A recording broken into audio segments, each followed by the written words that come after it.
जयकारा बोल मेरे श्री गुरु महाराज की जय। सभी गुरुमुख प्रेमियों से सप्रेम जय सच्चिदानंद।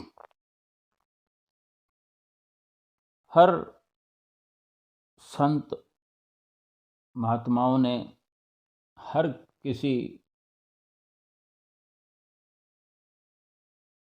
प्रकार से एक सत्यता को उजागर किया है।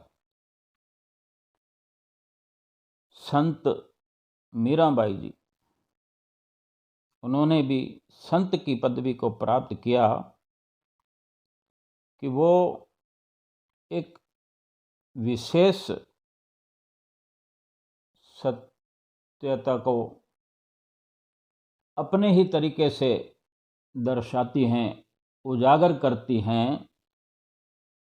कहती हैं कि मेरा मन इसे स्वीकार कर चुका है कि ये जो मेरा शरीर है, ये मेरा असली धाम, असली ठिकाना नहीं है। अपने गुरु के बताए हुए रास्ते पर चलकर मैं मन की जकड़ से, मन की गुलामी से निकल आई हूँ। मेरी रूह, मेरी सुरती अब अंदर के आसमानों की, अंदर के चेतन मंडलों की सैर कर रही है। और जब जब भी मुझे अपने घर की याद आती है, जब घर का ख्याल आता है, तो वो घर, वो ठिकाना जहाँ से मैं आई हूँ, वो परमात्मा का घर जिसे सचखंड कहा जाता है, तो वो सब याद करते हुए मेरी आंखें भर आती हैं।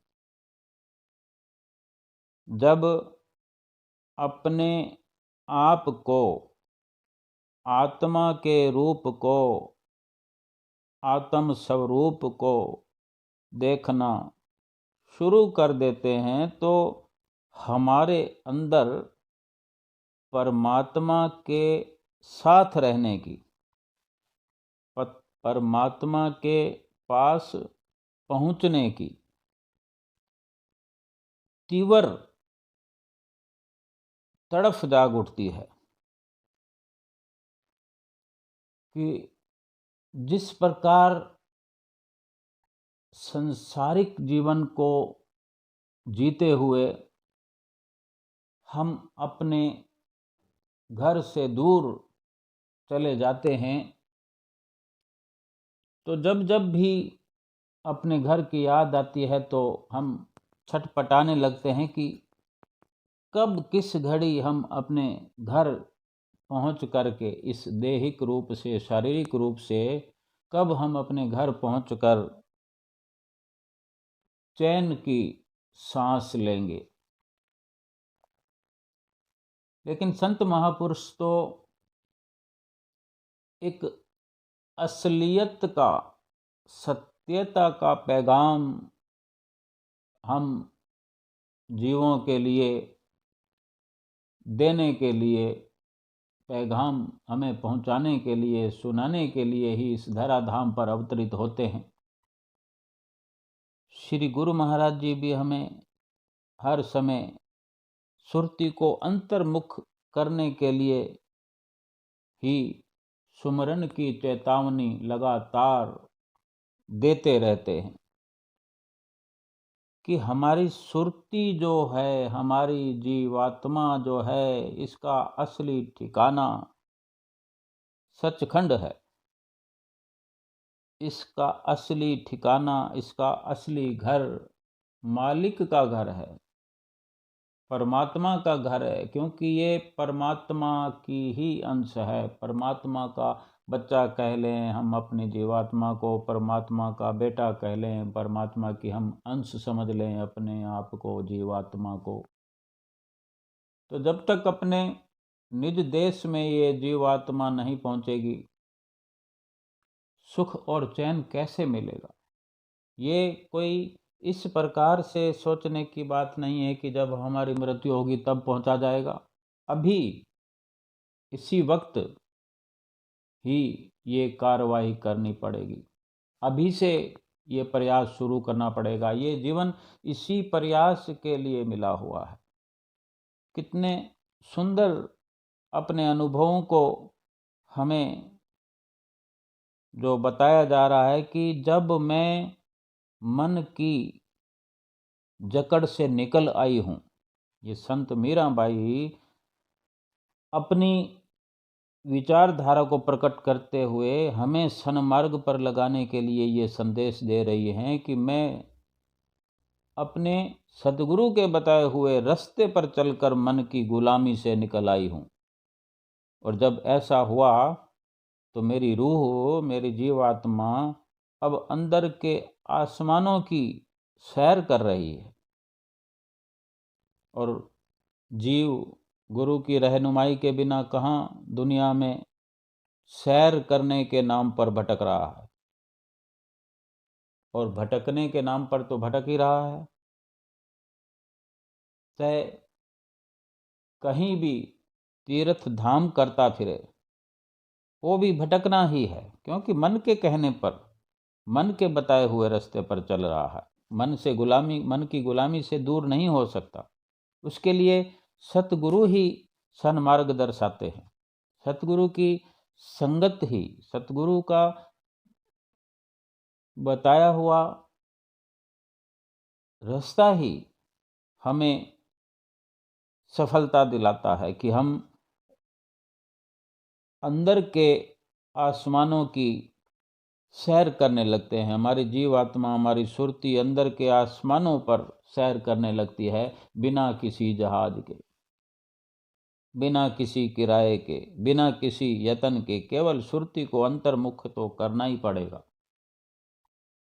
और गुरु की बताई हुई युक्ति को अपनाना ही पड़ेगा। फिर उस घर की हर पल याद आने लगती है कि जो हमारी जीवात्मा का निज देश है। ये घर तो शरीर का है, न शरीर का भरोसा न इस घर का भरोसा। कब किस वक्त ये शरीर घर से बाहर खड़ा होता है, कब इसको रिश्तों के दुश्मन इस घर से निकाल देते हैं। देखते ही देखते दुनिया बदल जाती है। अगर ऐसा ना भी हो तो एक वक्त ऐसा आता है कि ये शरीर घर से बाहर पड़ा हुआ होता है, छोड़ना ही पड़ता है, और फिर वो शरीर भी मिट्टी में ही तब्दील हो जाता है। लेकिन जीवात्मा अजर अमर अविनाशी परमात्मा की अंश है और अविनाशी है। उसका घर जो है, उसी मालिक की दरगाह, उस मालिक के कुल का जहाँ निवास है, वहीं इस जीवात्मा का असली निवास है। ये जब तड़फ मन में होने लगे, अपने अंदर होने लगे, तो फिर ये दूरियां सिमटने लगती है, सिकुड़ने लगती है, फासले कम होने लगते हैं। परमात्मा का घर जिसे सचखंड कहा जाता है, उसको याद कर करके वहाँ पहुँचने के लिए वैराग अपने अंदर भर भर के अपने आप को आत्मिक रूप से हम हर वक्त वहीं देखते हैं, अपने परमात्मा के साथ पाते हैं अपने आप को, और परमात्मा को अपने साथ पाते हैं। जब तक तीव्र वैराग नहीं पैदा होगा, जब तक अपने सतगुरु से अटल विश्वास और अनन्य प्यार नहीं होगा तो अंदर के मंडलों की, अंदर के आसमानों की आसमानी सैर करते हुए उस निज धाम तक नहीं पहुंचा जा सकता। अटल विश्वास करते हुए और आज्ञा में रहते हुए अपनी सुरति को सुमरन के द्वारा निज धाम और सचखंड में बड़े ही आसानी से पहुंचाया जा सकता है। सर्वप्रथम अनन्य विश्वास करते हुए, आज्ञा और रहनुमाई में चलते हुए, अपने अंदर ढेर सारा वैराग पैदा करके, उत्पन्न करके, संसार से उपरामता करके, संसार से पीठ दे करके प्रभु के धाम में बड़ी सरलता से पहुंचा जा सकता है। बोलो जयकारा, बोल मेरे श्री गुरु महाराज की जय।